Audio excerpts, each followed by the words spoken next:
ओम शांति। जैसे बाबा कहते हैं ना कि बीती बातों को बिंदु लगाओ, जितना बिंदु लगाते जाओगे उतना आपके खजाने बढ़ते जाएंगे। लेकिन क्या प्रैक्टिकल में जो बात बीत गई है उस पर क्या बिंदु लगाना संभव है? किसने हमारा इंसल्ट कर दिया तो बात घूमती रहती है, या फिर कोई चीज हमारा मोबाइल है घूम गया तो हमारी बात जो है वो बुद्धि में घूमती रहती है।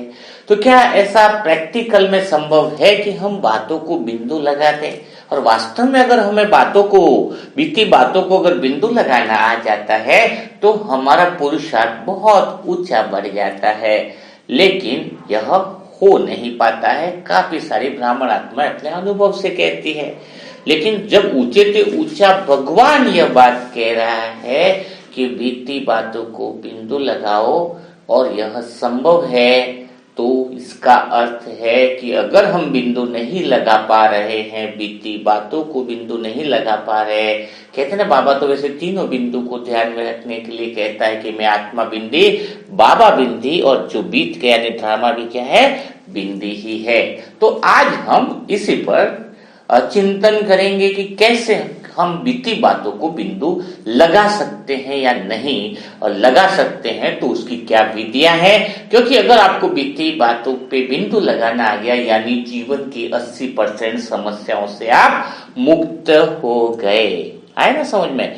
तो जो उसकी पहली जो विधि है जो समझने लायक है, जिसकी वजह से हम आसानी से बीती बातों पे बिंदी लगा सकते हैं, तो पहले समझना होगा कि बीती बातों का अर्थ क्या है। बीती बातें यानी पास्ट की बातें हुई ना। अब एक तो हो गया पास्ट और एक हो गया अपना प्रेजेंट और एक हो गया फ्यूचर।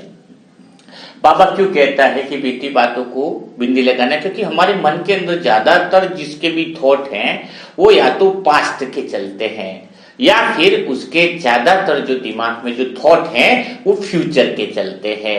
अगर वो आत्मा प्रेजेंट में रहने लग जाए, है ना, तो फिर समझ लेना कि वो आत्मा जो है वो काफी, उसके अंदर जो एनर्जी समझो, पावर समझो, यानी मन की एकाग्रता समझो, बुद्धि की दिव्यता समझो, वो सारे गुण और शक्तियां आने लग जाएंगी अगर आत्मा प्रेजेंट में रहने लग जाए, है ना।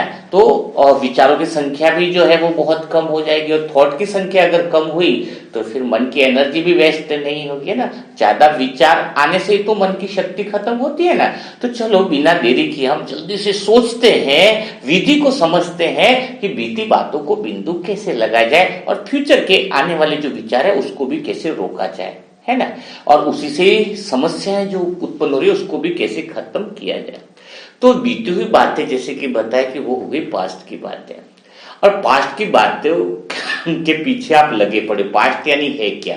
जैसे मैंने अभी 5 लाइन जो पहले बोली ना, हाँ, वो हो गई पास्ट, है ना। जो मुंह से निकल गया, जो घटना घटित हो गई, इसको कहते हैं पास्ट। यानी पास्ट और फ्यूचर कौन सा? जो आने वाला है। तो जो बात अभी मैंने बोली ना वो भी एक तरह से कहने भर में ही पास्ट होगी, क्योंकि वो बात तो मैं बोल चुका था। अब समस्या क्या आ रही है कि हम उस पास्ट में अटके पड़े हैं। जैसे मैं एग्जांपल के लिए दे रहा हूं, बात बताऊं। जैसे अगर मैं ऑफिस के लिए बाहर निकला, कोई मेरा मोटिवेशनल स्पीच है, मैं उसके लिए बाहर निकला और मैं अपनी कार लेके निकला हूं, ठीक है ना। अब मैं कार लेके निकला, मुझे 1.5 घंटे में पहुंचना है वहां पे। अब मैं ट्रैफिक में जैसे रुका तो पीछे वाले ने एक कार ला करके मुझे ठोक दी, है ना। कार तो अब क्या हो गया, ठोक दी, यानी नई गाड़ी ली है, कार तो टक्कर हो चुकी। अब मेरे पास 2 ऑप्शन है। जो कार ठुक गई है यानी वो तो भूतकाल हो गया, क्योंकि वो तो ठुक गई ना, अभी कुछ चेंज हो सकता है क्या? कोई बदलाव आ सकता है? ठुक तो ठुक ही गई। मोबाइल मेरा नीचे गिर गया, टूट गया, है ना, तो टूट गया ना, वो घटना वापस तो रिवर्स तो होने से रही, है ना। तो अब मेरे पास 2 ऑप्शन है कि मैं अपनी गाड़ी से उतरूं, वो भी गाड़ी से उतरे, 2 बातें मैं चिल्लाऊं, 2 बातें वो चिल्लाए, मैं भी एफआईआर करूं, वो भी एफआईआर करे, पुलिस का मुकदमा करे, ये करे। एक तो ये ऑप्शन, और ऊपर से मेरा प्रोग्राम भी सारा खत्म हो जाएगा, नहीं डिस्टर्ब हो जाएगा। तो अब समस्या क्या है यहाँ पे? बहुत अच्छे से समझने की बात है कि बीती बातों को बिंदु का मतलब है कि जो भूतकाल में जो बीत गया है ना उसको हम चेंज नहीं कर सकते हैं। तो जो चीज चेंज नहीं हो सकती है ना, उसके पीछे जब हम अपनी एनर्जी या मन की शक्ति जो लगा देते हैं ना, उससे हमारा वर्तमान तो खराब होता ही है, लेकिन फ्यूचर भी खराब होता है, क्योंकि प्रॉब्लम्स जो है वो वहीं से स्टार्ट होती है। यह बात अच्छे से ब्राह्मण आत्मा को समझनी चाहिए। यानी जो चीजें, जब गाड़ी तो ठुक गई ना, अभी मैं क्या बोल सकता हूँ, अपना कार दे सकता हूँ कि भाई अगर आपको लगे तो मैं आपको अपना कार दे दीजिए, मैं आपको फोन कर दूंगा यहाँ पे, अगर आप रिपेयरिंग कराने के लिए रेडी हो। अगर कार खराब हुई है और आपकी वजह से तो रेडी हो तो ठीक है, मैं आपको नंबर दे सकता हूँ। और लड़ाई झगड़ा अगर मैंने नहीं किया तो वो अच्छा आदमी होगा तो वो ऑलरेडी बोल ही देगा कि मेरी गलती से हुआ है तो आपको, और फिर नहीं है तो फिर फालतू कुछ बचा ही नहीं है कि मैं इस भूतकाल की घटना के पीछे अपना समय बर्बाद करूं। जो बीत गया है वो चेंज हो नहीं सकता है। अब थोड़ी सी बात यहाँ पर आपको बहुत अच्छे से समझनी होगी कि जो भूतकाल की जो घटनाएं घटित होती है उसी से ही जीवन की सारी समस्याएं इंसान की पैदा होती है। अब वो घटना क्यों घटित होती है उसको भी थोड़ा क्लियर करेंगे, क्योंकि बाबा ने कहा कि बिंदु लगाने के लिए बोला ना, बीती बात को बिंदु लगाओ, किसकी गलती क्या उसमें नहीं जाकर के बिंदु लगाने के लिए बाबा बोलता है। तो वो बाबा बिंदी लगाने के लिए क्यों बोलता है, ये बात को भी थोड़ा अभी क्लियर करके हम समझेंगे। जैसे एक और एग्जाम्पल को बहुत अच्छे से आपको समझना होगा कि जैसे कि एक हस्बैंड वाइफ है, जो संडे के दिन हस्बैंड की छुट्टी है तो ऑफिस की बजाय घर पे ही है और अपना लैपटॉप पे कुछ काम कर रहा है, और वाइफ जो है वो किचन में कुछ काम कर रही है, और तभी उनका जो छोटा बच्चा है वो खेल रहा है इधर उधर, और वो बालकोनी सेकंड मंजिल पे उनका मकान है, बालकनी से वो बच्चा क्या है खेलते खेलते नीचे गिर जाता है।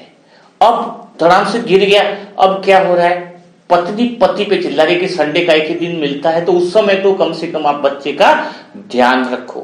उधर पति पत्नी पे चिल्ला रहा है कि मैं तो काम भी तो तुम्हारे लिए करता हूँ संडे, लेकिन मैं भी तो फ्री तो नहीं बैठा था ना, मैं भी काम कर, तो वो ब्लेम किसको दे रहा है, वो ब्लेम दे रहा है पत्नी को, है ना। तो अब यहां पर आप देखो, जो बच्चा गिरना था वो तो गिर चुका है ना, वो घटना तो घटित हो चुकी।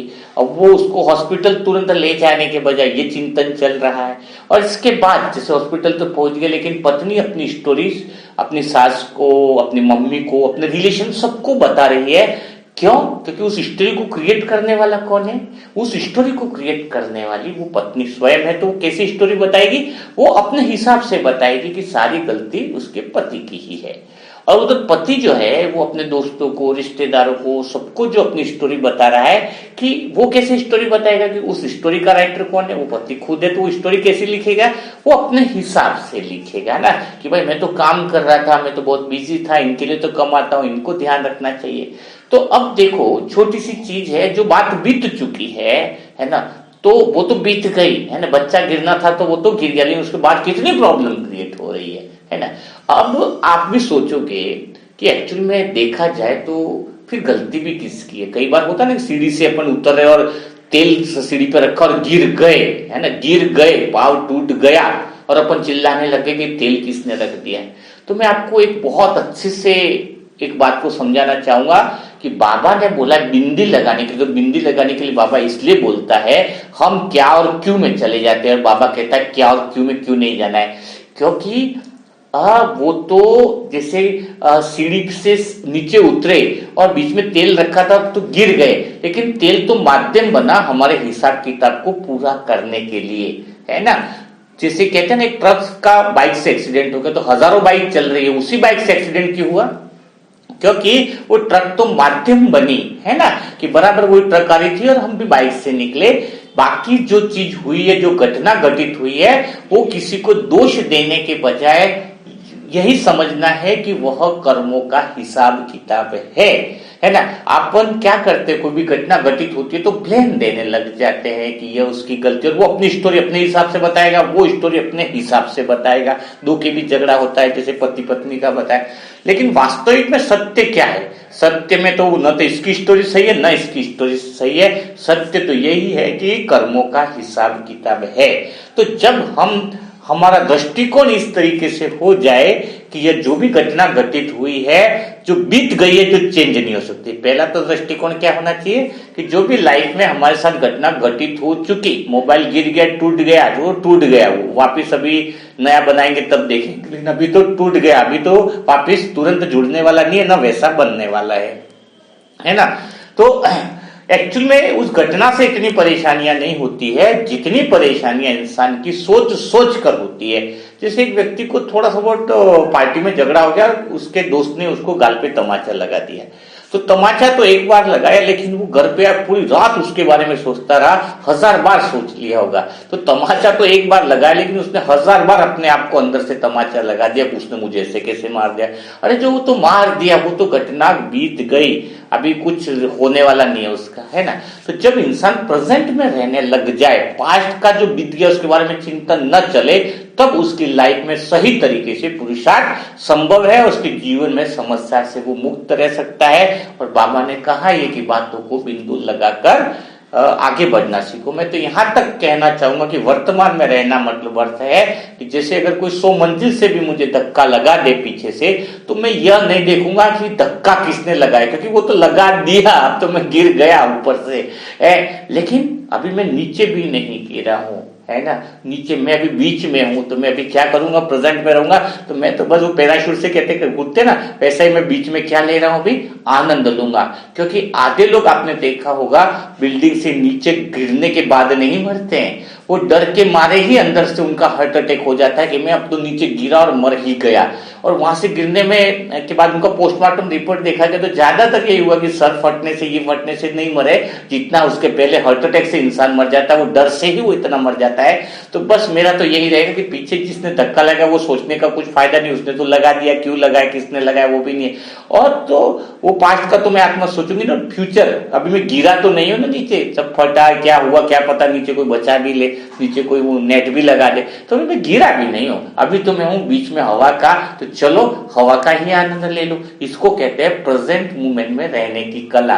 क्योंकि जो घटना घटित हुई नहीं है उसके बारे में सोचने से कुछ फायदा नहीं है, और जो घटना आपकी घटित हो चुकी है उसके बारे में सोचने से इसलिए फायदा नहीं, क्योंकि वो घटना बदल नहीं सकते हो।